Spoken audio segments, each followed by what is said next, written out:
साथियों नमस्कार। मैं आर के अमोल 24 चैनल पर आपका हार्दिक स्वागत है। आज आपको एक बहुत ही रोचक संदर्भ जो कृषि एवं युद्ध दोनों से संबंधित है उसके बारे में चर्चा करेंगे। आपको अजीब लगता होगा कि कृषि और युद्ध दोनों का दूर दूर तक क्या रिश्ता है, लेकिन है। दिल्ली से लगभग 110 किलोमीटर की दूरी पर करनाल और कुरुक्षेत्र के बीच में जो हरियाणा में स्थित है, एक तराइन स्थान पड़ता है जिसे आप तारावड़ी कहते हैं। उसका इतिहास से एक पुराना संबंध है और कृषि से भी उसका एक पुराना ही संबंध है।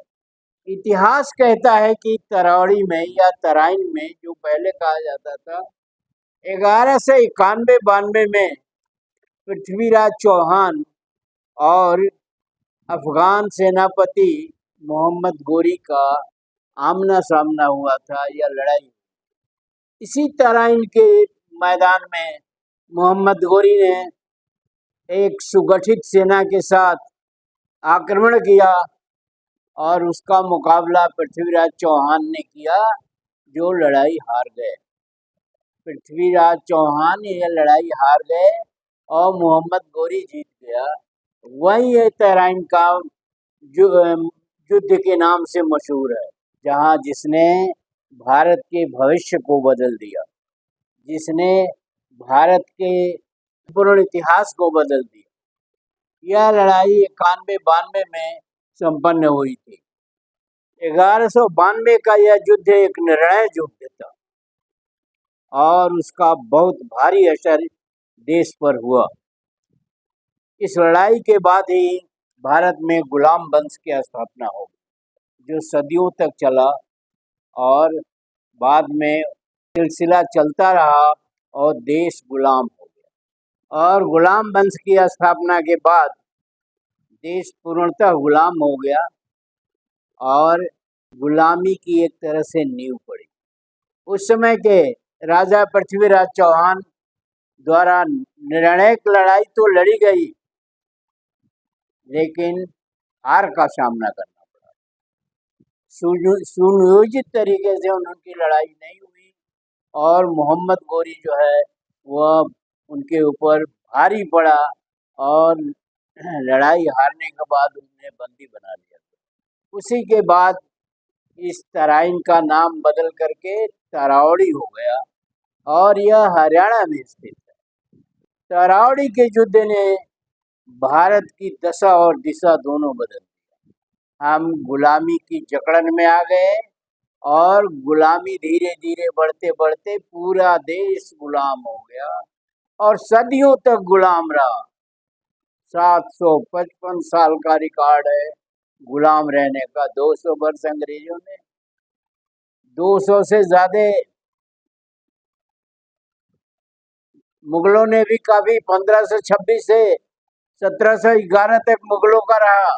फिर उसके पहले जो है तमाम गुलाम वंश, ये वंश वो वंश, तमाम जो है सैयद वंश और तमाम होता रहा और गुलामी की अवधि 755 साल हो गई। ये मैं बार बार इसलिए याद दिलाता हूँ कि इस देश की अस्मिता के साथ यहाँ के राजाओं ने, यहाँ के लोगों ने, यहाँ के सामाजिक संस्थापकों ने, यहाँ के धार्मिक लोगों ने इस देश को बर्बाद करने में कोई कोर कसर नहीं छोड़ी। आज उसी का खामियाजा हम आज तक भुगत रहे हैं। इन धर्म के ढोंग पाखंड आडम्बरों ने, इन धर्म के स्थापकों ने आम जनता को गुमराह किया और राजाओं को भी गुमराह किया एक छोटे से स्वार्थ के लिए, और लड़ाइयों में और अन्य चीजों में पराजय का मुंह देखा। उदाहरण एक नहीं अनेक हैं और इतिहास इसका गवाह है। और आज भी वो चीज बरकरार है जो खतरे की घंटी है। अब दूसरा चीज बता रहे हैं आपको कृषि के क्षेत्र में। तराइन को धान का कटोरा कहा जाता है।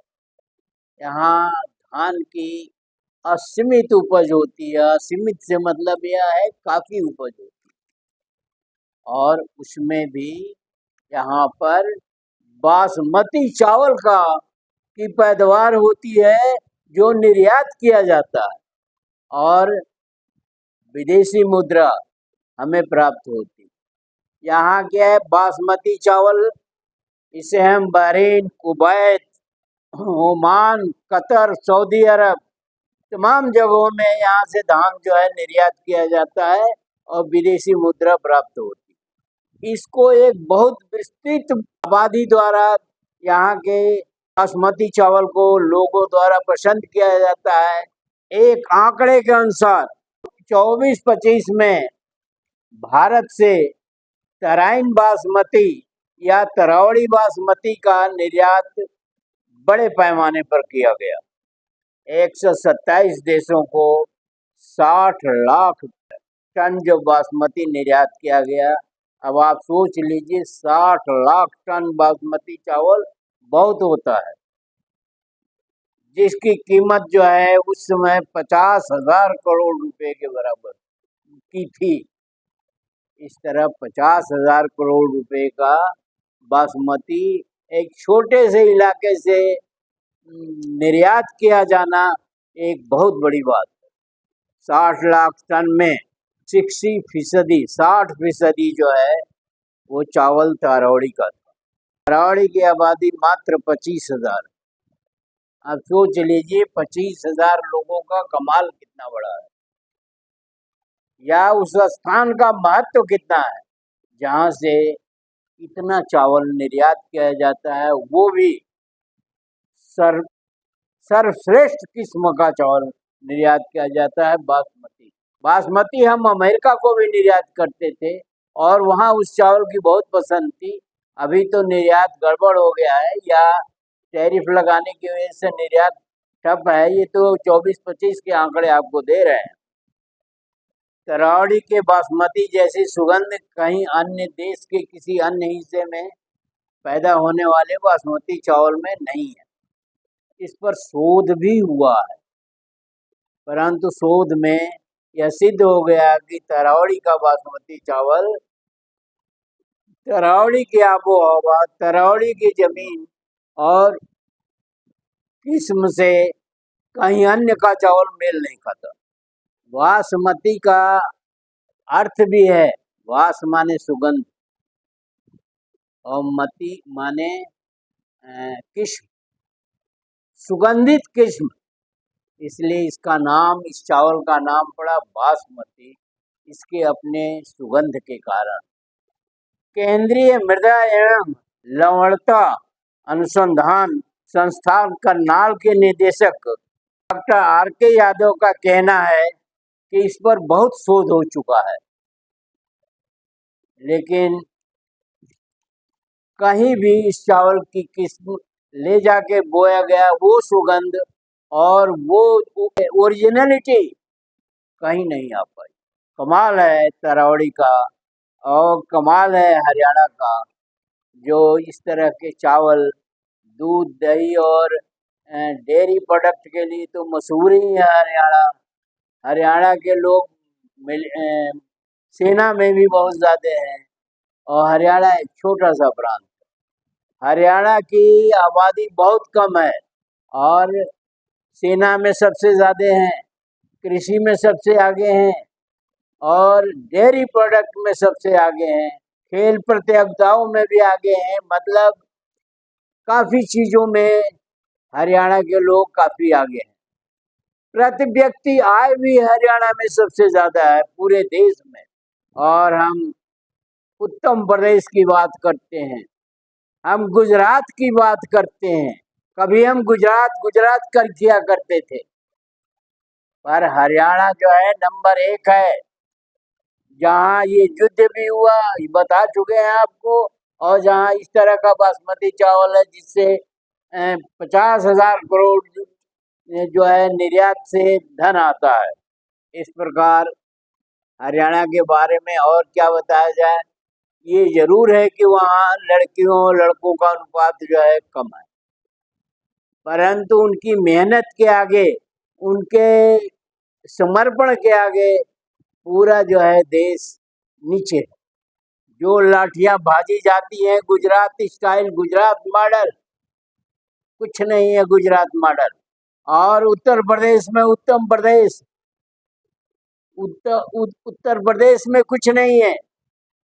और नहीं यहाँ के नेता जो है इसे धनाढ़ बनाना चाहते हैं या कुछ करना चाहते हैं। सिर्फ थोथा चना बाजे गाना वाला हिसाब किताब है।